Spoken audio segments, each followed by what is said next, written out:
ओम नमो भगवते वासुदेवाय। ओम नमो भगवते वासुदेवाय।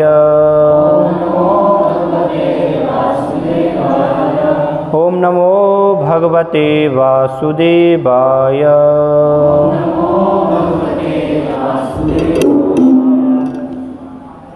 श्रीमद्भागवतम स्कंद 1 अध्याय 4 श्री नारद का प्राकट्य। श्लोक संख्या 5।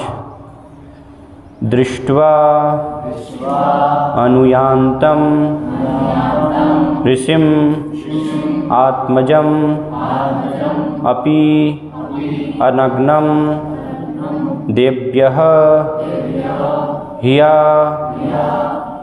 परिददुः न श्रुतस्य चित्रं तत्वीक्ष्य पृच्छति मुनौ जगदुः तव अस्ति स्त्रीपुं भिदा न तु सुतस्य विविक्त दृष्टेः। दृष्टानुयान्तं ऋषिमात्मजमप्यनग्नं देव्यो ह्या परिदधुर्न सुतस्य चित्रम् तद्वीक्ष्य पृच्छति मुनो जगदुस्तवास्ति स्त्री पुंविदा न तु सुतस्य विविक्त दृष्टेः।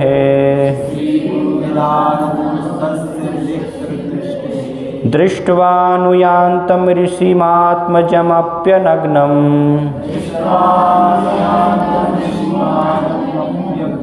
देव्यो ह्या परिदधुर्न सुतस्य चित्रम्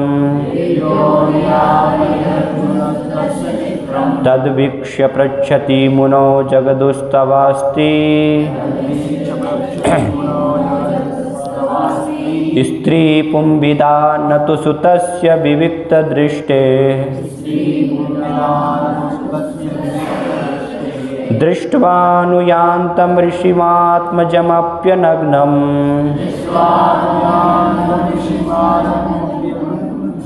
देव्यो ह्या परिदधुर्न सुतस्य चित्रम् तद्वीक्ष्य पृच्छति मुनो जगदुस्तवास्ति स्त्री पुंविदा न तु सुतस्य विविक्त दृष्टे।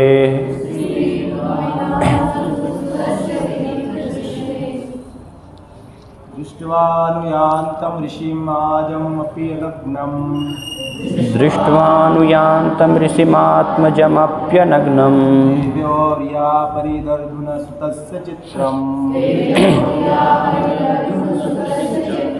वीक्ष्य पृच्छति मुनौ जगदुस्तवास्ति स्त्री पुंविदा न तु सुतस्य विविक्त दृष्टे।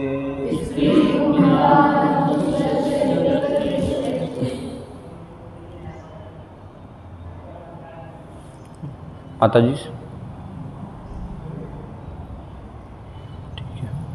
दृष्ट्वा देखकर अनुयान्तं पीछा करते हुए ऋषिम ऋषि आत्मजम अपने पुत्र को अपि यद्यपि अनग्नं नग्न नहीं देव्यः सुंदरियों ने हिया लज्जा से परिददुः शरीर ढक लिया न नहीं सुतस्य पुत्र का चित्रम आश्चर्यजनक तद्वीक्ष्य यह देखकर पृच्छति पूछता है मुनो मुनि व्यास को जगदुः उत्तर दिया, तब तुम्हारा अस्ति है स्त्रीपुम नर तथा नारी, भिदा अंतर, न नहीं, तू लेकिन, सुतस्य पुत्र का, विविक्त शुद्ध, दृष्टे है देखने वाले का। अनुवाद तथा तात्पर्य श्री श्रीमद् अभय चरणारविंद भक्ति वेदांत स्वामी श्रील प्रभुपाद के द्वारा। जब श्री व्यास देव अपने पुत्र के पीछे पीछे जा रहे थे तो नग्न स्नान करती सुंदर तरुणियों ने वस्त्रों से अपने शरीर ढक लिए। यद्यपि व्यास देव स्वयं नग्न न थे, लेकिन जब उनका पुत्र वहीं से गुजरा था तब उन्होंने वैसा नहीं किया था। मुनि ने इसके बारे में पूछा तो तरुणियों ने उत्तर दिया कि उनका पुत्र पवित्र है, और जब वह उनकी ओर देख रहा था तो उसने स्त्री तथा पुरुष में कोई भेद नहीं माना, लेकिन मुनि तो भेद मान रहे थे। तात्पर्य भगवद गीता में कहा गया है, विद्वान साधु अपनी आध्यात्मिक दृष्टि के कारण किसी विद्वान भद्र, ब्राह्मण, चंडाल, कुत्ता या गाय पर समान दृष्टि रखने वाला होता है। श्री सुखदेव गोस्वामी ने वह अवस्था प्राप्त कर ली थी, अतएव उन्होंने स्त्री या पुरुष में भेद नहीं देखा। उन्होंने तो समस्त जीवों को एक भिन्न वेश में देखा। स्नान करती स्त्रियां पुरुष के मन को उसकी चेष्टाओं से जान गई, जिस प्रकार शिशु को देखकर कोई भी यह जान लेता है कि वह कितना निर्दोष है। सुखदेव गोस्वामी 16 वर्ष के तरुण थे, अतएव उनके शरीर के सभी अंगों का विकास हो चुका था। वे नग्न भी थे और उन्हीं की तरह स्त्रियां भी थीं, लेकिन चूंकि सुखदेव गोस्वामी काम व्यापार से परे थे, अतः वे निर्दोष प्रतीत हो रहे थे। स्त्रियां अपने विशिष्ट गुणों से इसे तुरंत जान गई, अतएव उन्होंने सुखदेव जी के आने की खास परवाह नहीं की। लेकिन जब उनके पिता उधर से गुजरे तो स्त्रियों ने तुरंत वस्त्र ओढ़ लिए। ये स्त्रियां उनकी पुत्रियों या पोत्रियों जैसी ही थी। फिर भी व्यासदेव के आने पर उनमें सामाजिक रिवाज के अनुसार प्रतिक्रिया हुई, क्योंकि व्यासदेव गृहस्थ की भूमिका निभा रहे थे। गृहस्थ को स्त्री तथा पुरुष में भेद बरतना होता है, अन्यथा वह गृहस्थ नहीं हो सकता। अतएव मनुष्य को चाहिए कि स्त्री तथा पुरुष के प्रति आसक्ति से रहित होकर शरीर और आत्मा का अंतर जाने। जब तक उसके मन में ऐसा अंतर रहे तब तक उसे सुखदेव गोस्वामी जैसा सन्यासी बनने का प्रयत्न नहीं करना चाहिए। कम से कम सैद्धांतिक रूप से मनुष्य को समझ लेना चाहिए कि जीव न तो नर है न नारी। बाहरी बाने को प्रकृति ने पदार्थ से इसलिए तैयार किया है कि उसमें विपरीत लिंग के लिए आकर्षण उत्पन्न हो, जिससे वह इस भौतिक जगत में फंसा रहे। मुक्त जीव इस विकृत भेद से ऊपर होता है। वह दो जीवों में अंतर नहीं मानता, उसके लिए सभी एक ही आत्मा है। इस आध्यात्मिक दृष्टि की पूर्णता मुक्त अवस्था में है और श्री सुखदेव गोस्वामी ने वह अवस्था प्राप्त कर ली थी। श्री व्यासदेव भी दिव्य अवस्था में थे, किंतु गृहस्थ होने के कारण प्रथावश वे अपने को मुक्त जीव नहीं मानते थे। ओम अज्ञानतिमिरान्धस्य ज्ञानञ्जनशलाकया चक्षुरुन्मीलितं येन तस्मै श्रीगुरुवे नमः। श्रीचैतन्यमनोभीष्टं स्थापितं येन भूतले स्वयं रूपकदा मह्यं ददाति स्वपदान्तिकं। वन्देऽहं श्रीगुरो श्रीयुतः पदकमलं श्रीगुरुन् वैष्णवांश्च।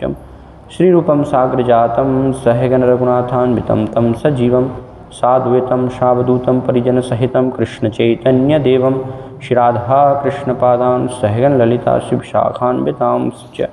जय श्री कृष्ण चैतन्य प्रभु नित्यानंद श्री अद्वैत गदाधर श्रीवासादि गौर भक्तवृंद। हरे कृष्ण कृष्ण कृष्ण हरे हरे, हरे राम राम राम हरे हरे। हरे कृष्णा। श्री सुखदेव गोस्वामी जी की महानता का इस श्लोक में वर्णन किया जा रहा है कि किस प्रकार से भक्ति के सर्वोच्च स्तर पर सुखदेव गोस्वामी व्याप्त थे।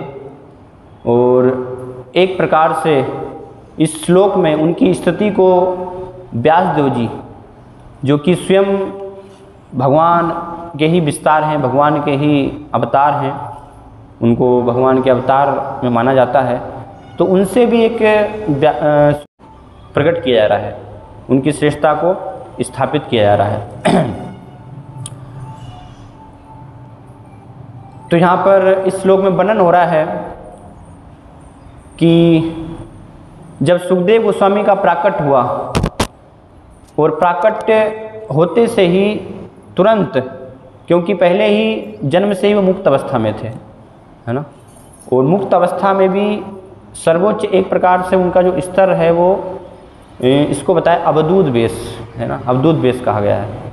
कोई वस्त्र नहीं, पूरा एक नग्न अवस्था में उनका वेश था। भागवतम में और भी हम देखते हैं, जैसे भगवान ऋषभ के बारे में वर्णन आता है ना, अंत समय में उन्होंने भी इस प्रकार से अपना वेश, अवधूत वेश धारण कर लिया था। या नित्यानंद प्रभु को भी अवधूत कहा जाता है ना। तो संन्यास में अलग अलग अवस्थाएं होती है। संन्यास स्तर में सर्वोच्च अवस्था है परिव्राजकाचार्य, परमहंस जो है वो सर्वोच्च अवस्था है। उसके ऊपर भी अवस्थाएं होती हैं, बाबा जी, अवधूत, है ना, इस प्रकार की अवस्थाओं का शास्त्रों में वर्णन किया गया है। मतलब किस प्रकार से यह अवस्था है कि पूर्ण रूप से केवल एक प्रकार से जो जगत का द्वंद्व है या जगत का मोह है, उससे ऐसे व्यक्ति पूर्ण रूप से मुक्त हो जाते हैं, है ना। सभी को भगवान के एक अंश के रूप में ही वो देखते हैं ऐसे जीव। इसलिए श्रील प्रभुपाद भगवत गीता से यहाँ पर उल्लेख कर रहे हैं एक श्लोक 5वें अध्याय से, जिसमें भगवान कहते हैं विद्या विनय संपन्ने ब्राह्मणे गवि हस्तनी सुनी चेव सुपाके च पंडिता समदर्शिन। एक पंडित जो होता है वो क्या देखता है, सभी को समान दृष्टि से देखता है ना। किन सभी को? भगवान उदाहरण देते हैं, ब्राह्मण गवि हस्तनी, है ना, एक ब्राह्मण है, गाय है, हाथी है या कुत्ता है ना, तो सबको समान दृष्टि से देखते हैं। तो इसको लेकर के क्या है, एक मायावादी विचार भी है ना। मायावादी इस श्लोक को गलत रूप से लेते हैं। उनका मानना क्या है कि देखिए यहाँ पर समान दृष्टि मतलब सबको एक मानता है ना, तो सबको एक देखना चाहिए। हम सभी क्या हैं, एक हैं, कोई भी किसी भी प्रकार से हमें अंतर नहीं है।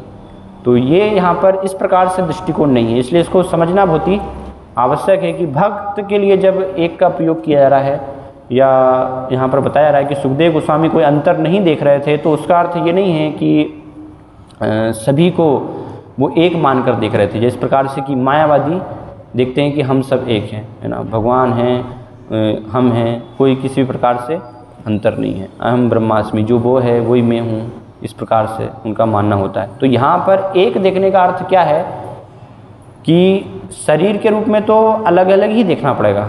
ऐसा नहीं है कि ब्राह्मण है और कुत्ता है दोनों को एक ही देखेंगे।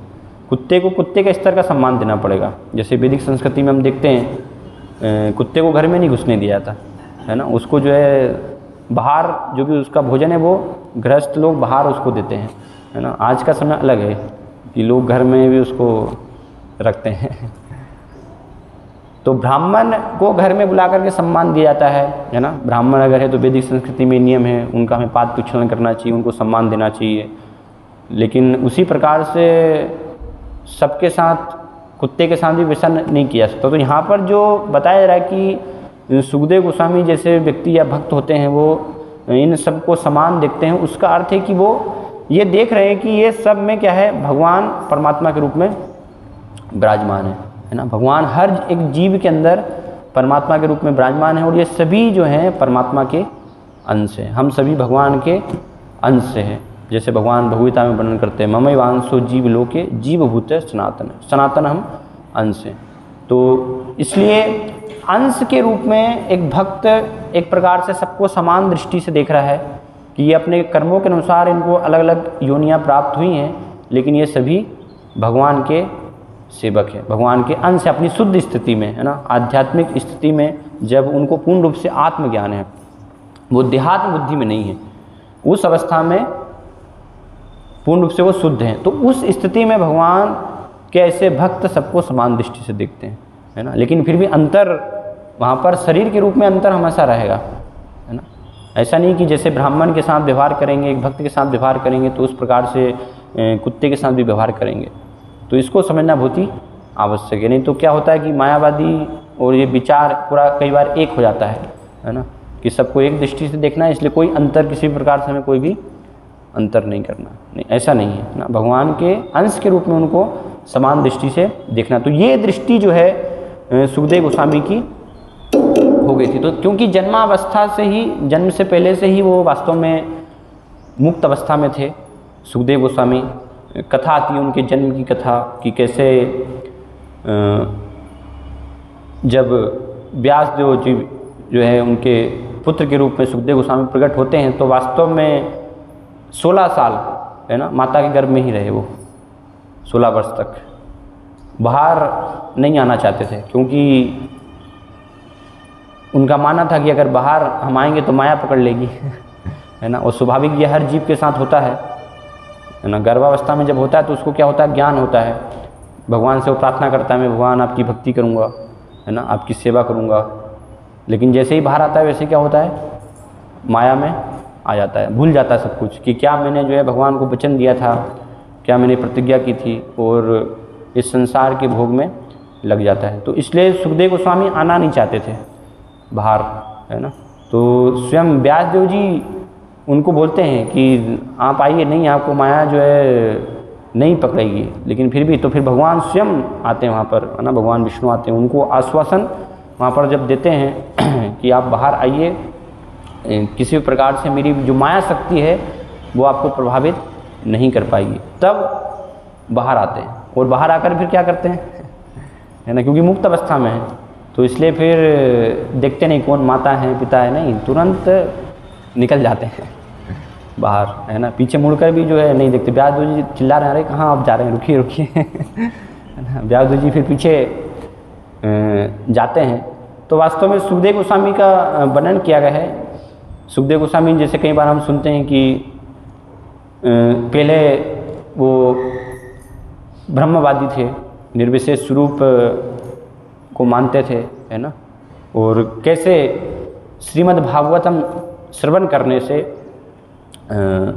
श्लोकों को सुनने से उनकी जो है इसका प्रति आकर्षण हुआ, श्रीमद् भागवतम के प्रति उनका आकर्षण हुआ, है ना। इसका अमृत रस आस्वादन करने के लिए वो प्रेरित हुए। तो सुखदेव गोस्वामी स्वयं इसको वर्णन करते हैं द्वितीय स्कंद में श्रीमद् भागवतम के। सुखदेव गोस्वामी बताते हैं कि परिनिष्ठितोपि निर्गुण्य, कि मैं तो जो क्या है निर्गुण उसमें निष्ठित था, एक प्रकार से उसमें लगा हुआ था, लेकिन उत्तम श्लोक लीलाया, है ना, भगवान का एक नाम बताया गया उत्तम श्लोक, जिनकी स्तुति वैदिक शास्त्रों के चुने हुए श्लोकों से की जाती है। उन उत्तम श्लोकों को सुनने के द्वारा भगवान, जिनमें कि भगवान की दिव्य लीलाओं का वर्णन किया गया है, तो उससे क्या हुआ, मेरा एक भगवान की लीलाओं के प्रति आकर्षण हो गया।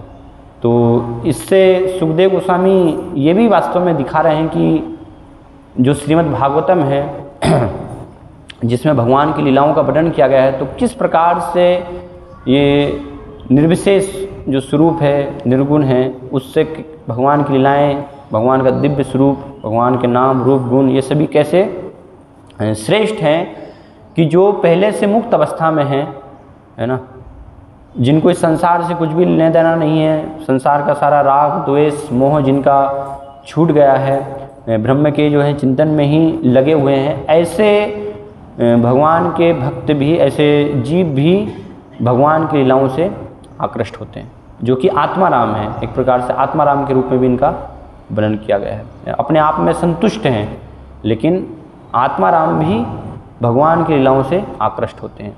आत्मारामश्च मुनयो निर्गंथा अपरुक्रमे कुर्वन्ति अहेतुकिम भक्ति इत्थम भूत गुणो हरि, है ना। भगवान की भक्ति से ऐसे आत्माराम जो भक्त हैं वो भी आकृष्ट हो जाते हैं, है ना। तो सुखदेव गोस्वामी की अवस्था वो पहले वर्णन किया गया, लेकिन भगवान की लीलाओं को सुनने के कारण, श्रीमद् भागवतम के श्लोकों को सुनने से वो आकृष्ट हो गए तुरंत, है ना। और हम सुनते रहते हैं बार बार, कुछ नहीं होता है ना। श्लोक जो है रोज़ सुनते हैं हम श्रीमद् भागवतम, लेकिन आसक्ति हमारे जीवों की तो बनी रहती है ना। उन्होंने 2-3 बार बस कुछ श्लोक सुने। जब व्यासदेव जी पीछे पीछे गए जा रहे थे, है ना, तो उन्होंने अपने कुछ शिष्यों को भेजा। तो शिष्य जो है पक्षी के रूप में लेकर के और वहाँ पर फिर श्लोक जंगल में वन में गुनगुनाने लगे श्रीमद् भागवतम के। तुरंत आकृष्ट हो गए सुखदेव गोस्वामी, ये कैसे सुंदर श्लोक है ना। तो इससे हम समझ सकते हैं कि वास्तव में श्रीमद् भागवतम कैसे स्वयं भगवान सभी ने कितना रसपूर्ण है ना। लेकिन हमारे अनर्थ इतने हैं, हमारे कलमश इतने हैं कि हमें सुनने से कुछ महसूस नहीं होता है कोई फर्क नहीं पड़ता हमारे जीवन में, है ना। हमारा जीवन जैसा का जैसा है बस चलता रहता, आते रहते सुनते रहते हैं, भक्ति में प्रगति करने का हम जो है प्रयास नहीं करते, है ना। लेकिन कितना दिव्य इसमें वास्तव में आनंद है, क्योंकि भगवान से पूरा अभिन्न है ये, कोई भी किसी भी प्रकार से अंतर नहीं है। सुखदेव गोस्वामी स्वयं वर्णन करते हैं ना, सुख मुखाद अमृत द्रव्य से युतम पिबत भागवतम रसमालयम, है ना।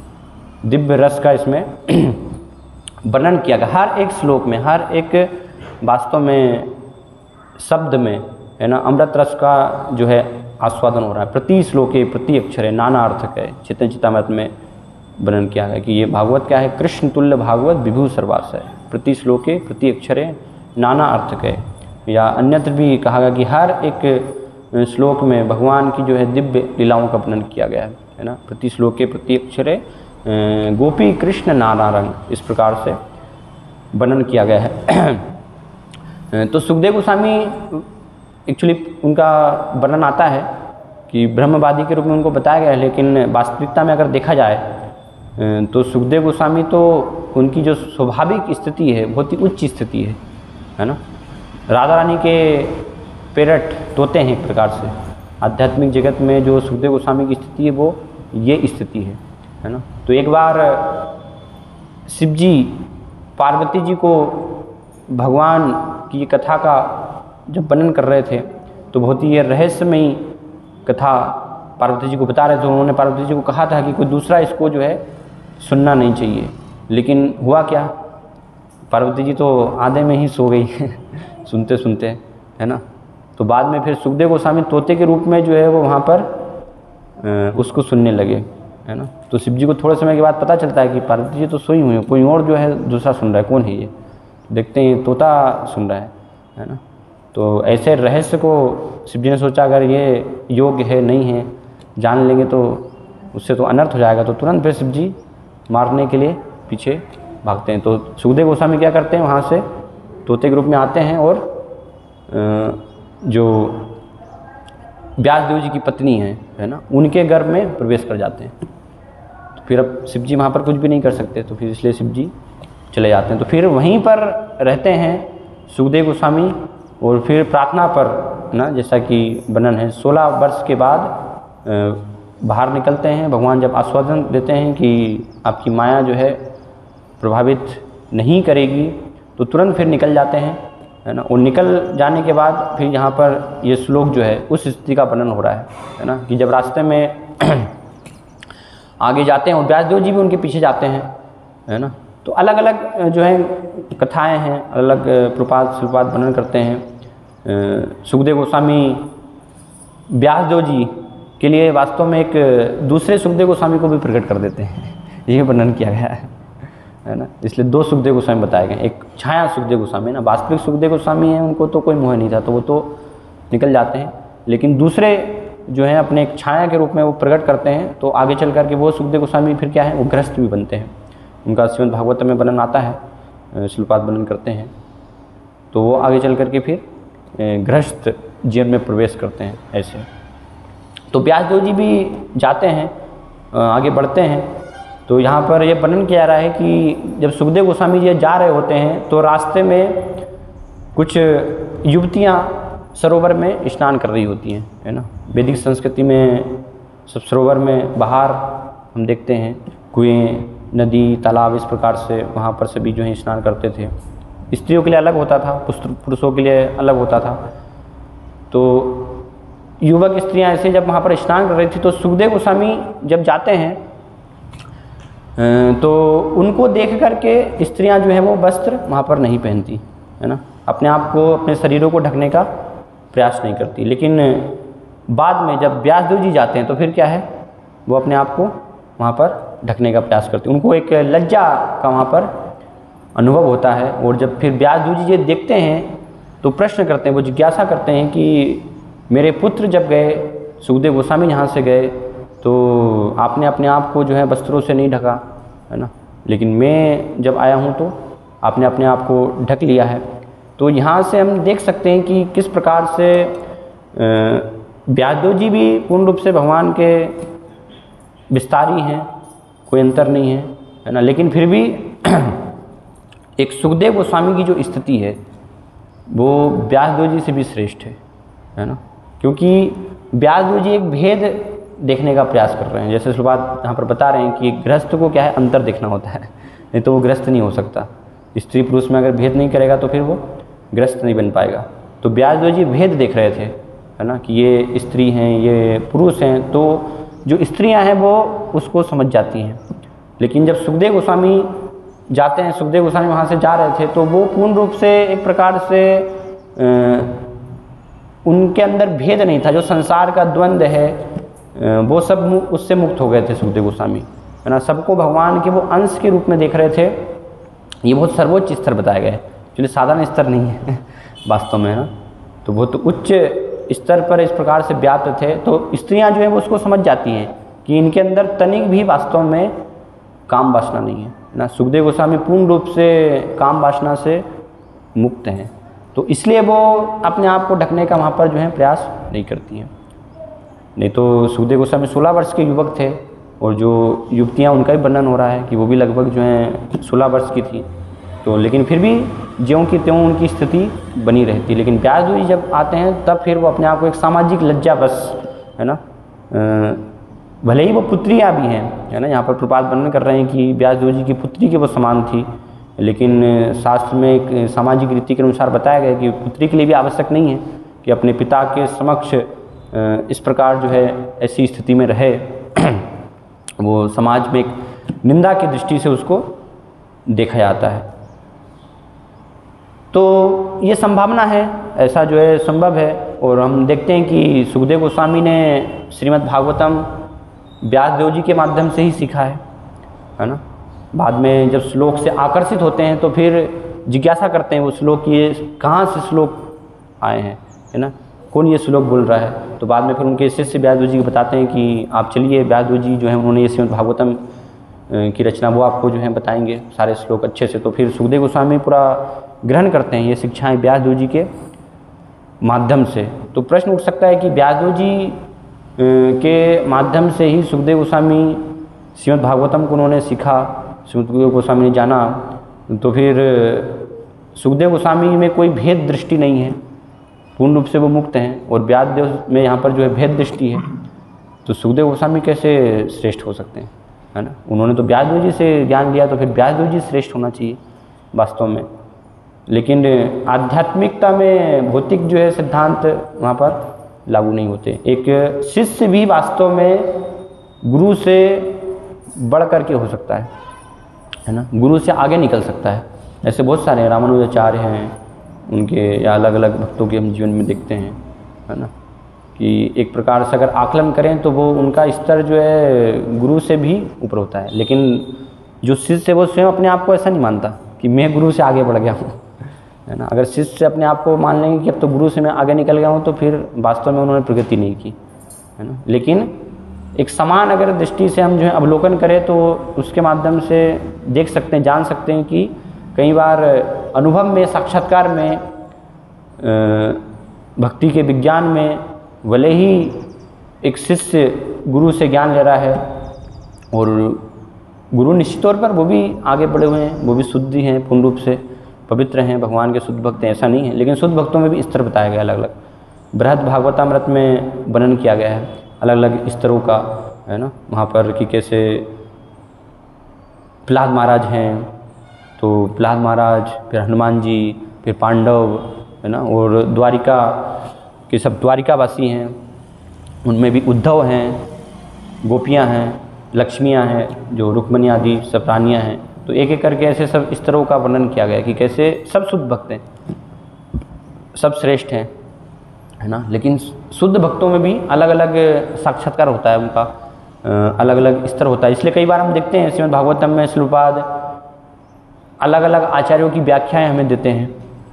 तो कई बार ऐसा लगता है कि एक आचार्य ये वर्णन कर रहे हैं, एक आचार्य ये वर्णन कर रहे हैं, कई बार विरोधाभास हमें जैसा लगता है, लेकिन वास्तव में विरोधाभास नहीं है ना। भगवान हर एक आचार्य को उनके साक्षात्कार के अनुसार अपनी लीलाएं जो हैं वो प्रकाशित करते हैं, है ना। तो किसी आचार्य को किसी प्रकार से होती है, किसी आचार्य को किसी प्रकार से होती है, तो उस प्रकार से फिर वो वर्णन करते हैं। तो हमें ऐसा लगता है कि अलग अलग क्यों है ना, भ्रमित हो जाते हैं लोग। कई बार जो है आचार्यों की किताबें डायरेक्ट पढ़ने लगते हैं, तो कि एक आचार्य तो ये बोल रहे हैं, ये आचार्य ये बोल रहे हैं, ऐसा करना चाहिए, आचार्य ऐसा बोलते हैं।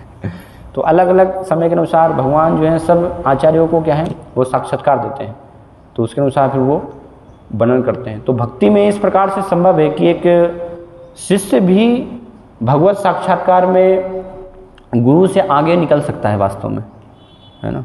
ऐसा नहीं है कि, लेकिन अपने आप को मानते नहीं हैं, अपने आप को हमेशा उनके सेवक के रूप में ही मानेंगे, और वो होना भी चाहिए वास्तव में। एक शिष्य है तो गुरु के सेवक के रूप में हमेशा गुरु का सम्मान करें। लेकिन यहाँ पर हम देख सकते हैं कि व्यासदेव जी के माध्यम से सुखदेव गोस्वामी ने शिक्षा ग्रहण की, उन्होंने श्रीमद् भागवतम का अध्ययन किया, है ना, श्रीमद् भागवतम का ज्ञान लिया, लेकिन फिर भी उनका स्तर, उनकी एक प्रकार से श्रेष्ठता को यहाँ पर बताया जा रहा है कि व्यासदेव जी से वो भक्ति के विज्ञान में जो है बड़े चढ़े थे। स्वयं शिव जी कहते हैं, शिव जी जो है वर्णन करते हैं कि श्रीमद् भागवतम जो है पूछा शिव जी कौन जानता है, श्रीमद् भागवतम का पूर्ण ज्ञान जो है किसको है, तो शिव जी बताते हैं अहम वेत्ति, है ना, मैं जानता हूँ। अहम वेत्ति सुको वेत्ति, सुको अर्थात सुखदेव गोस्वामी, मैं जानता हूँ, सुखदेव गोस्वामी जानते हैं। व्यासो वेत्ति न वेत्ति वा, व्यासदेव जी जानते हैं कि नहीं जानते ये पता नहीं है मुझे, है ना। तो इसको सुनकर भी कई बार भक्त थोड़ा सा, है ना, एक भ्रांत धारणा उत्पन्न होती है कि सुखदेव व्यासदेव जी ने तो भागवतम ही लिखा है ना। उन्होंने तो नारद जी के कहने पे पूरा अपनी परिपक्वावस्था में ये रचना की, लेकिन फिर भी शिव जी यहाँ पर कह रहे हैं कि मैं जानता हूँ, है ना, सुखदेव गोस्वामी जानते हैं, और व्यासो व्यक्ति न व्यक्ति, व्यासदेव जानते हैं कि नहीं जानते हैं वो पता नहीं है ना। तो आगे फिर कहते हैं शिव जी की भक्ता भागवतम ग्राह्यम न बुद्ध्या न चटीकया, ये भागवतम जो है वास्तव में भक्ति से ग्रहण किया जाता है ना। इसलिए इसमें भागवतम में भी अन्य बताया गया है, भक्त्या श्रुत गृहीतया, एक इस प्रकार से भी वर्णन किया गया है कि इसको भक्तों के माध्यम से श्रुत गृहीतया, सुनने के माध्यम से ये श्रीमद् भागवतम का वास्तव में साक्षात्कार किया जाता है ना। उसमें हम श्रीमद् भागवतम के ज्ञान में आगे प्रगति कर सकते हैं, आगे बढ़ सकते हैं। तो उसको बुद्धि से कोई कितना विद्वान है, बुद्धिमान है ना, उसके माध्यम से नहीं जाना जा सकता है। ऐसे लोग के जीवन में कभी भी भागवतम का ज्ञान प्रकाशित नहीं होगा। सारे श्लोक हो सकते हैं उनको याद हो जाएं, कंठस्थ हो जाएं, है ना, 18 श्लोक ऐसे होते हैं भी बहुत सारे, मंडलेश्वर और सब है ना, सारे श्लोक पढ़े होते हैं, लेकिन उसका जो सार है, जो उसको वो ग्रहण करने में अक्षम होते हैं, उसको ग्रहण नहीं कर पाते, है ना, क्योंकि भक्ति नहीं, उनके हृदय में वास्तव में भक्ति नहीं। तो इसलिए बुद्धि के द्वारा संभव नहीं है। बहुत सारी टीकाओं के द्वारा अलग अलग बहुत सारे लोग व्याख्याएं करते हैं, टीकाएं करते हैं, पढ़ते हैं। इसके संदर्भ में तो स्वयं चैतन्य महाप्रभु सावधान करते हैं वास्तव में, है ना, कि अगर बहुत सारी जो है टीकाएं कोई पढ़ता है, बहुत सारे प्रवचन सुनता है, तो उससे क्या हो जाएगा, वो भ्रमित हो जाएगा वास्तव में, है ना। सामान्यतः लोग सोचते हैं कि मैं और ज़्यादा ज्ञान प्राप्त करूँगा, लेकिन क्या होता है, भ्रमित हो जाते हैं। इसलिए चैतन्य महाप्रभु सावधान करते हैं, बहु शास्त्रे बहु वाक्य चित्ते भ्रम होए, साध्य साधन श्रेष्ठ ना है निश्चय। बहुत सारे वाक्य सुनने से, बहुत सारे शास्त्र पढ़ने से चित्त में क्या हो जाता है, भ्रम उत्पन्न हो जाएगा। इसलिए एक प्रमाणिक तरीके से श्रवण करने के लिए बताया गया है कि धीरे धीरे हमें प्रमाणिक रूप से जो है आगे बढ़ना चाहिए, तो उससे हम सही साक्षात्कार को ग्रहण कर पाएंगे। तो इसलिए बुद्धि से, टीकाओं से, अध्ययन से, इन सब से वास्तव में ये भागवतम को नहीं समझा सकता है। इसके लिए तो केवल भक्त्या भागवतम ग्राह्यम, है ना, भक्ति से केवल इसको जाना जा सकता है, भक्तों के माध्यम से, जिनके की हृदय में वास्तव में भक्ति है ना। इसलिए चैतन्य महाप्रभु खुद एक ब्राह्मण को वर्णन करते हैं जो भागवत सीखना चाहता था, जानना चाहता था, तो उसको कहते हैं जाओ भागवत पढ़ भागवतेर स्थाने, है ना, एकांत आश्रय कर चैतन्य चरणे। भागवत अगर सीखना है तो फिर भक्त भागवत के पास जाना होगा, उनसे हमें सीखना होगा। तो इसलिए शिव जी कहते हैं कि मैं जानता हूँ, सुखदेव गोस्वामी जानते हैं ना, व्यासदेव जी जानते हैं नहीं जानते हैं उसमें संशय है। और या अन्यत्र इसी को जो एक श्लोक श्रीधर स्वामी अपनी टीका में वहाँ पर लिखते हैं, तो श्रीधर स्वामी का भी उल्लेख करते हुए वर्णन करते हैं कि मैं जानता हूँ, सुखदेव गोस्वामी जानते हैं, और श्रीधरम सकलम वेत्ति श्री नरसिम्ह प्रसादात, इस प्रकार से कि जो श्रीधर गोस्वामी जो हैं श्रीमद् भागवतम के प्रथम टीकाकार, वो वास्तव में श्रीमद् भागवतम के बारे में सब कुछ जानते हैं। और कैसे जानते हैं? श्री नरसिम्ह प्रसादात, है ना, भगवान नरसिम्हदेव की कृपा से श्रीधर स्वामी सभी, इसलिए जो भी महान आचार्य हैं श्रीमद् भागवतम पर जो टीकाएँ करते हैं ना, तो उन सब को अनुसरण करना चाहिए श्रीधर स्वामी का, है ना। चैतन्य महाप्रभु इस प्रकार से कि सबको श्रीधर स्वामी के अनुसार ही होना चाहिए, क्योंकि श्रीधर स्वामी जो है प्रथम टीकाकार हैं और बहुत महत्वपूर्ण उन्होंने व्याख्या दी है श्रीमद् भागवतम पर, है ना, क्योंकि पूर्ण रूप से उनको श्रीमद् भागवतम का साक्षात्कार है। तो यहाँ पर समझने इस प्रकार से हम इसको समझ सकते हैं कि ऐसा नहीं है कि व्यासदेव जी वास्तव में नहीं जानते हैं, है ना, व्यासदेव जी भी जानते हैं, श्रीमद् भागवतम पता है, लेकिन एक रस विचार से यहाँ पर इस तरह का जो है वर्णन किया जा रहा है कि तत्व ज्ञान जो है संदर्भ एक प्रकार से सभी को हो सकता है, लेकिन रस विचार में अलग अलग भक्तों का अलग अलग स्तर हो सकता है ना। तो उस दृष्टिकोण से अगर देखें तो फिर सुखदेव गोस्वामी का स्तर बहुत ही उच्च स्तर है, बहुत ही आगे हैं, उनको हमें व्यासदेव जी से एक श्रेष्ठता के स्तर पर हम उनको स्थापित कर सकते हैं। बाकी एक प्रकार से कोई अंतर नहीं है ना। व्यासदेव जी भी भगवान के विस्तार हैं, अवतार हैं, तो वो भी जानते हैं, सुखदेव गोस्वामी भी जानते हैं, या दूसरे सब महान आचार्य सब भक्त भी जानते हैं, लेकिन अलग अलग रस के माध्यम से भक्तों की भक्ति में अंतर होता है। इसलिए सख्य रस, शांत रस बताया गया है, फिर दास्य रस है उससे श्रेष्ठ, फिर सख्य रस है, वात्सल्य रस है, और माधुर्य रस सर्वोच्च रस है ना। तो सब रस में जो भी स्थापित है वो पूर्ण रूप से जगत के मोह से मुक्त हो गए हैं, सारे लोग जगत के द्वंद्व से मुक्त हो गए हैं, लेकिन उसमें फिर भी अंतर है, अलग अलग अवस्थाओं में स्थापित हैं।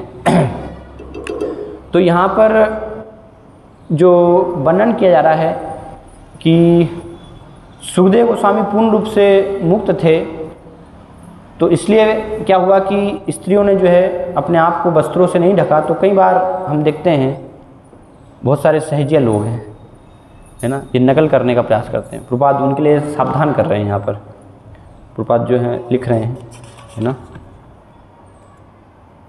क्या लिख रहे हैं?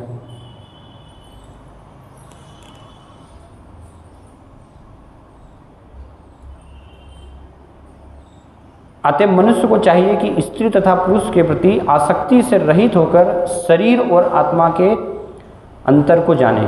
जब तक उसके मन में ऐसा अंतर रहे तब तक उसे सुखदेव गोस्वामी जैसा सन्यासी बनने का प्रयत्न नहीं करना चाहिए, है ना।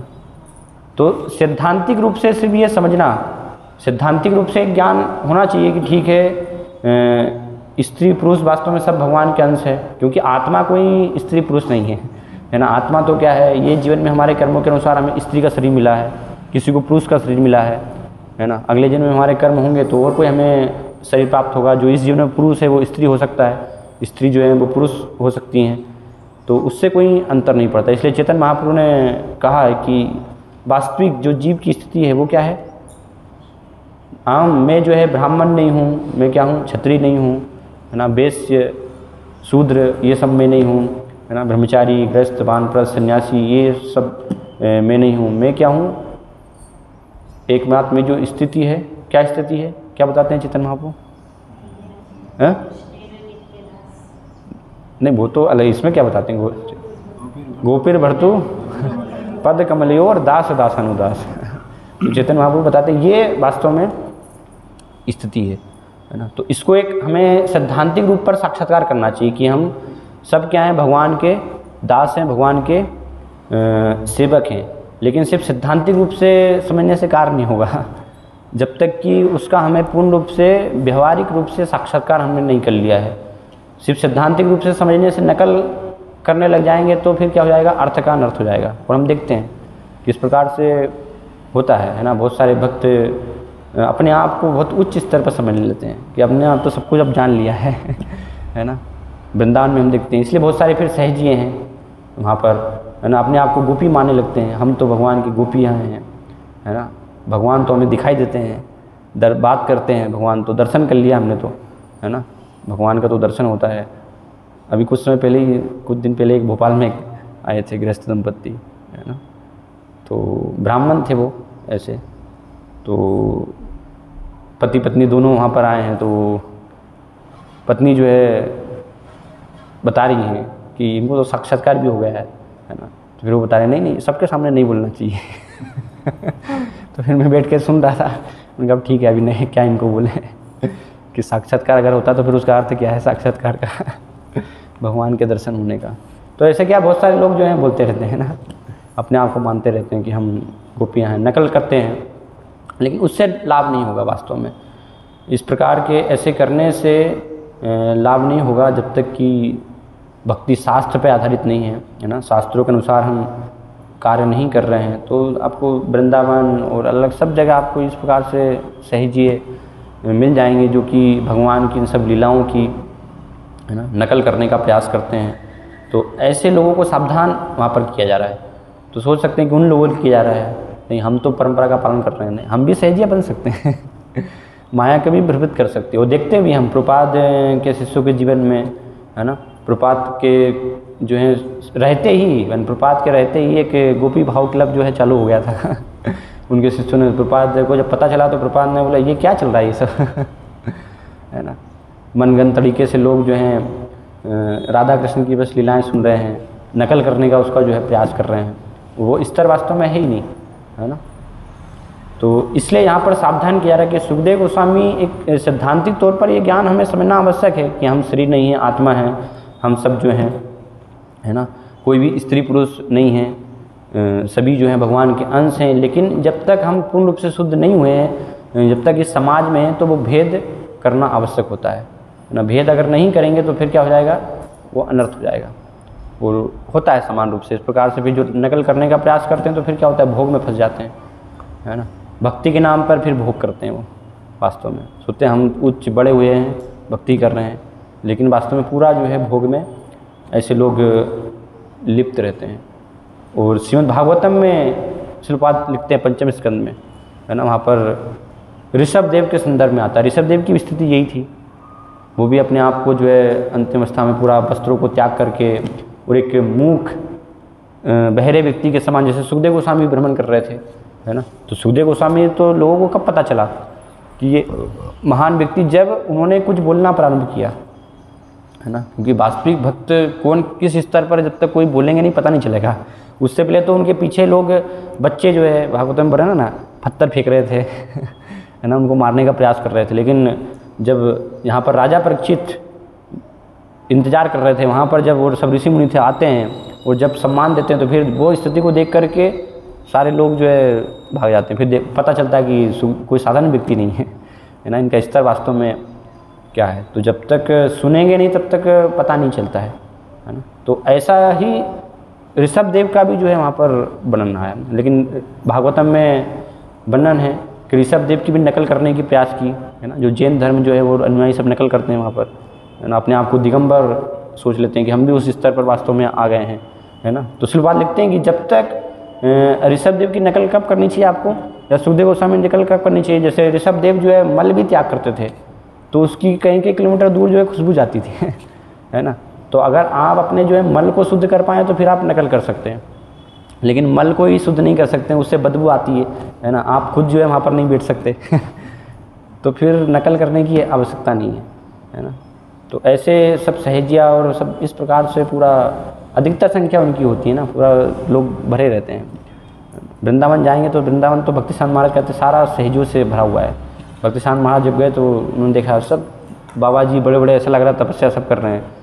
भक्ति शांत महाराज कहते सब ढोंगी हैं, कोई भी एक भी शुद्ध भक्त नहीं है वृंदावन में, है ना। भक्ति के नाम पर बस भोग में सारे जो हैं लिप्त हैं। तो इसलिए श्रीपाद बार बार हमें सावधान करते हैं ना, तात्पर्य में कि कितना आवश्यक है वास्तव में गुरु शिष्य परंपरा को समझना, चेतन महाप्रभु ने जो सिद्धांत स्थापित किए हैं उसके माध्यम से जो है भक्ति करना ने, तो वो भावना भी भक्ति के नाम से फिर हमारे अंदर आ सकती है और हम भी एक सहजी के जैसे फिर भक्ति कर सकते हैं। उसके बाद एक चेतन चित्तामृत के तात्पर्य में यहाँ पर लिखते हैं, वर्णन कर रहे हैं। प्रामाणिक भक्ति वैदिक साहित्य के निष्कर्षों पर आधारित होती है। यह प्राकृत सहजिया लोगों द्वारा प्रदर्शित भावुकता पर आधारित नहीं होती। प्राकृत सहजिया लोग वैदिक साहित्य का सहारा नहीं लेते। ये लंपट स्त्रियों की खोज में रहने वाले तथा गांजा पीने वाले होते हैं। कभी कभी ये नाटक करके आंखों में आंसू भरकर भगवान के लिए विलाप करते हैं। अवश्य ही आंसुओं से शास्त्रों के सारे निष्कर्ष धुल जाते हैं। ये प्राकृत सहजिया इतना भी अनुभव नहीं करते कि वे श्री चैतन्य महाप्रभु के आदेशों की अवहेलना कर रहे हैं, जिन्होंने स्पष्ट रूप से कहा था कि वृंदावन लीलाओं को समझने के लिए मनुष्य को शास्त्रों का ज्ञान होना चाहिए। तो इस प्रकार से बहुत सारी ऐसे तात्पर्यों में हम देखते हैं शिलपाद वर्णन कर रहे हैं, है ना। तो या चेतन चित्तामृत में भी वहाँ पर भी सावधान करते हैं। जब रामान राय का संवाद आता है, रामान राय का वर्णन किया जाता है ना, रामान राय की स्थिति, उनकी स्थिति भी इसी प्रकार से थी, है ना। वो दिगंबर नहीं है, वो गृहस्थ जिन में थे रामान राय, लेकिन फिर भी इस स्तर पर थे, है ना। तो जब एक भक्त आते हैं शिक्षा लेने के लिए चैतन्य महाप्रभु के पास कि मैं आपसे शिक्षा लेना चाहता हूँ, तो चैतन्य महाप्रभु उनको बोलते हैं आप रामान राय से जो है शिक्षा ग्रहण कीजिए। वो जाते हैं, देखते हैं कि रामान राय क्या कर रहे हैं, जो भगवान जगन्नाथ जी हैं, तो उनके समक्ष नृत्य करने के लिए कुछ ऐसे 15-16 वर्ष की जो युवक थी कन्याएं हैं, तो उनको अपने हाथों से उनका जो है श्रृंगार कर रहे हैं, है ना, उनको स्नान करवा रहे हैं, उनको वस्त्र पहना रहे हैं। तो वो आश्चर्य की बात है, ये तो गृहस्थ हैं, ये पुरुष हैं, क्योंकि वो साधारण वहाँ पर दृष्टि से उनको देख रहे थे और ये सब इस प्रकार से जो है कार्य कर रहे हैं, है ना। लेकिन वहाँ पर चेतन महाप्रभु वर्णन करते हैं कि मैं स्वयं भी अगर काष्ठ की पुतली भी देखता हूँ तो मेरे मन में आकर्षण उत्पन्न हो जाता है ना। चेतन महाप्रभु वास्तव में हमारे लिए हमें सावधान कर रहे हैं, है ना। इस भौतिक जगत में जो है कि हमें ऐसे उच्च स्तर की नकल करने का प्रयास नहीं करना चाहिए। रामान राय वो उनका स्तर जो है वो दिव्य है ना, वो वास्तव में स्वयं गोपी है भगवान की जो है लीलाओं में, तो वो नकल हम नहीं कर सकते। इसलिए वो हमें ऐसा लग रहा है कि वहाँ पर पुरुष के रूप में है, लेकिन अपने आप को वो गोपी मान रहे हैं, भगवान की जो है एक सेविका के रूप में मान रहे हैं। तो दूसरी जो सब सेविकाएँ हैं उनकी इस प्रकार से सेवा कर रहे हैं वो, है ना, उनको स्नान करवा रहे हैं, उनको वस्त्र पहना रहे हैं, लेकिन तनिक भी उनके अंदर काम इच्छा नहीं है, थोड़ा सा भी जो है काम विकार वास्तव में नहीं। इसलिए सिर्फ उदाहरण दे रहे हैं यहाँ पर, है ना। ये वास्तव में पता लगाया जा सकता है। जैसे एक बच्चा होता है ना, सरल है, मासूम है, तो वो पता लग जाता है कि बच्चा जो है सरल है। तो ऐसे जिनके अंदर है तो वो वहाँ पर दिखाई देता है, वो पता लग जाता है। तो स्त्रियों को इस प्रकार से फिर पता लग गया कि सुखदेव गोस्वामी वास्तव में उनके अंदर तनिक भी काम वासना नहीं है। तो प्रपात लिखते हैं कि ऐसे जो है रामान राय है, ऐसे सब भक्त हैं, उनकी हम नकल नहीं कर सकते हैं, है ना, उनका सर्वोच्च स्तर है। तो चेतन महाप्रभु हमें सावधान करते हैं कि हमें तो काठ की जो है पुतली है उससे भी सावधान रहना चाहिए। इसलिए महान महान सब आचार्य हैं, बाबा जी हैं, जिनके अंदर की कोई भी भेद नहीं है ना, वो सबको समान दृष्टि से ही देख रहे हैं, लेकिन इस चीज़ में वो भी सावधान रहते हैं समाज को शिक्षा देने के लिए, है ना।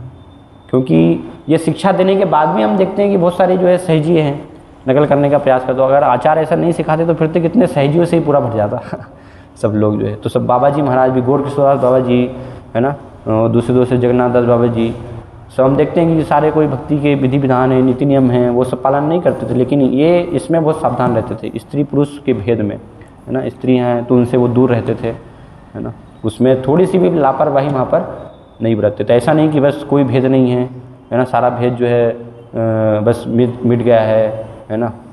तो ऐसे बहुत सारे लोग करते हैं और फिर क्या होता है, वो सब उसका परिणाम जो है विपरीत होता है।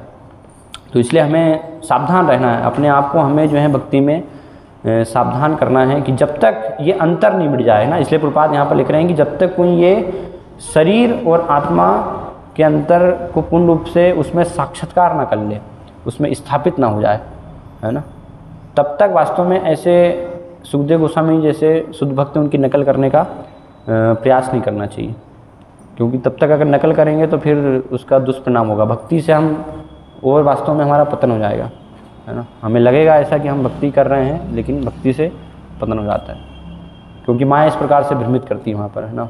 भोग को ही लोग भक्ति समझ लेते हैं।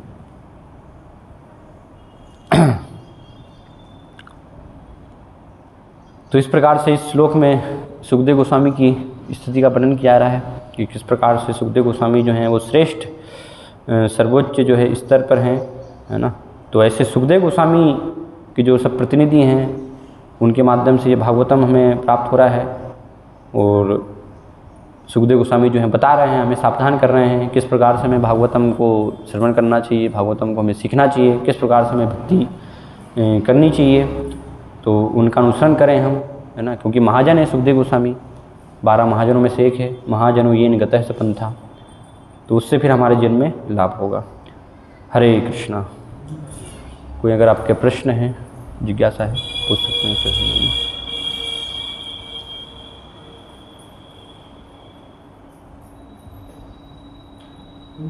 यस। सुखदेव गोस्वामी जी आध्यात्मिक जीवन में तो राधा जी के तोते हैं। हाँ। तो वो तो सगुणवादी होना चाहिए, यहाँ को फिर आने के बाद वो निर्गुणवादी हो गए। हाँ। तो शुद्ध भक्त भी मुझे ऐसा होता है क्या? तो प्रश्न है कि सुखदेव गोस्वामी तो राधा रानी के तोते हैं, तो उनको ब्रह्मवादी बताया गया है, निर्गुण स्वरूप को जो है वो मानते थे, तो फिर कैसे हैं? तो एक शिक्षा देने के लिए, कई बार महान भगवान के भक्त हैं या महान आचार्य हैं, वो शिक्षा देने के लिए यहाँ पर एक प्रकार से लीलाएं कर रहे होते हैं, है ना। तो उनका स्तर एक बद्ध जीव के जैसा नहीं होता है, हमारा जैसा इस तरह की सुखदेव गोस्वामी बद्ध जीव हैं, हमारे जैसे साधारण। तो वो पहले जो है वहाँ आकृष्ट थे, और फिर जो है एक शिक्षा देने के लिए वो वर्णन किया गया कि ब्रह्म से भी भगवान की जो है दिव्य लीलाएँ कितनी श्रेष्ठ है ना। तो वो स्वयं भगवान के भक्ति महान आचार्य उनके जीवन से हमें शिक्षा देने सिखा रहे हैं। ऐसे वास्तव में उनकी आध्यात्मिक स्थिति तो बहुत अलग है, यहाँ पर तो लीलाएं वो कर रहे हैं, तो उसको लीला के भाग से हमें देखना चाहिए कि लीला में इस प्रकार से वो पहले थे और बाद में फिर भगवान की लीलाओं से वो आकृष्ट हो गए, है ना। पहले निर्गुण से थे, फिर भगवान की लीलाओं से भागवतम श्रवण करने के बाद, जिससे कि भागवतम की जो है महिमा बढ़े, कि भागवतम कितना महान है ना। ये शास्त्र जो है भगवान से अभिन्न है, तो इसकी क्या महिमा है वास्तव में, उसको दिखाने के लिए। लेकिन स्वाभाविक जो उनकी स्थिति है वो तो इस प्रकार से स्थिति है। तो अगर राधा रानी के वो तोते हैं, तो वो कैसे संभव है उनके लिए कि वो निराकार से जो है आकृष्ट हो सकते हैं वहाँ पर, है ना। राधा रानी की सेवा को छोड़कर वो इस प्रकार से कहीं जो है जा सकते हैं, वो तो संभव ही नहीं है। वो सब नित्य सिद्ध है, इसलिए कभी भी नित्यबद्ध नहीं है। वहाँ पर जो है हमेशा नित्य जो है वो रूप से सिद्धावस्था में है, नित्य मुक्त जीव है वो हमेशा से, है ना। कभी ऐसे जीवों का जो है पतन नहीं होता है इस जगत में। तो वो लेकिन एक लीला के रूप से हम उसको ऐसा मान सकते, समझ सकते हैं।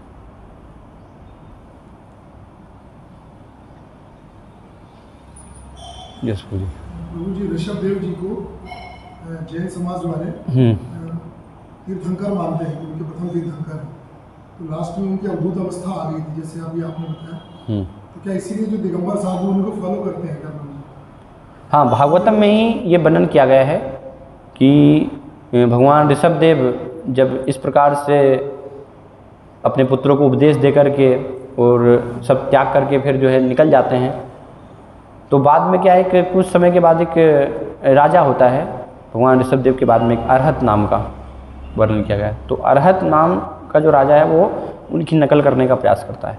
वो उस स्तर पर नहीं होता है ना, सुखदेव गोस्वामी जैसे स्तर पर नहीं है, लेकिन अपने आप को वो इस प्रकार से बेस बना लेता है, नकल करने का प्रयास करता है। तो वहाँ से फिर श्रीपाद लिखते हैं ये पंथ जो है चालू हो जाता है, इस प्रकार से दिगंबर पंथ वहाँ से बन जाता है। तो हम देखते हैं कि लोग अभी तक जो है उसका नकल करने का प्रयास कर रहे हैं, है ना। तो ऐसे वो प्रकट हुआ है। लेकिन धारणा अगर आपकी सही नहीं है तो सिर्फ नकल करने से कार्य नहीं होगा ना। पूरा सिद्धांतों को आप अगर अच्छे से नहीं समझ रहे हैं, तो हम देखते हैं सिद्धांतों को नहीं समझ सकते हैं, कृष्ण को भगवान नहीं मानते हैं, है ना। कृष्ण के प्रति अपराध करते हैं वास्तव में सारे जो जैन होते हैं, हम देखते हैं, है ना, ईर्ष्या होती है उनको। तो वो भगवान ऋषभ देव की जो वास्तविक शिक्षाएँ नाम के लिए वो तो तीर्थंकर मानते हैं, जो उनकी शिक्षाएँ हैं भागवतम में जो दी गई है वो तो मानते ही नहीं है, शिक्षाओं को पालन करते ही नहीं। तो प्रभु जी के पुत्रों ने प्रचार किया, फिर राजा अरहत ने उनको फॉलो किया, तो उनने फिर ये पंथ शुरू किया। यस, इसलिए वो मनगढ़ंत तरीके से है ना वहाँ पर जो है शिक्षाएं नहीं ली। इसलिए शास्त्रों में सावधान किया गया ना कि अनुसरण करने की आवश्यकता है, ना कि अनुकरण करने की आवश्यकता है। अरहत ने क्या किया? अनुकरण किया, एज इट इज़ बस। और उन्होंने वो स्तर दिगंबर जो है पालन किया, तो उनके लिए उनसे शिक्षाएं लेनी है हमें कि किस प्रकार से उस स्तर पर धीरे धीरे हम वहाँ पर पहुँच सकते हैं। ऐसा नहीं कि हमें भी वैसा करना है ना, हम भी सुखदेव गोस्वामी जैसे बस नग्नावस्था में निकल जाएं, नकल करें, तो उससे कोई कार्य नहीं होगा, पूरा समाज अस्त व्यस्त हो जाएगा वहाँ पर। तो इसलिए जो सार क्या है आचार्यों ने वो हमें शिक्षाएं दी हैं जीवन से। तो बहुत सारे ऐसे लोग फिर क्या नकल करने का प्रयास करते हैं। इसमें प्रभु जी जो इनकी मेन पुस्तक त्रिपिटक है, अरिहंत है, तो उसमें भागवतम का कोई इनपुट कहीं मिलता नहीं प्रभु जी, तो वो भी एक अलग मुझे लगता है। भागवतम को स्वीकार ही नहीं करते हैं, वो मानते ही नहीं हैं, उनका अपना चलता रहता है।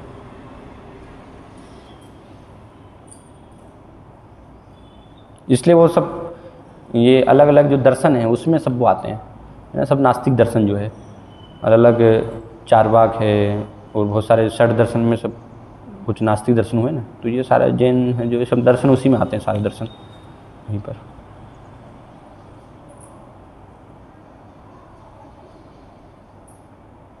ठीक है, श्रीमद् भागवतम की जय, श्रील प्रभुपाद की जय।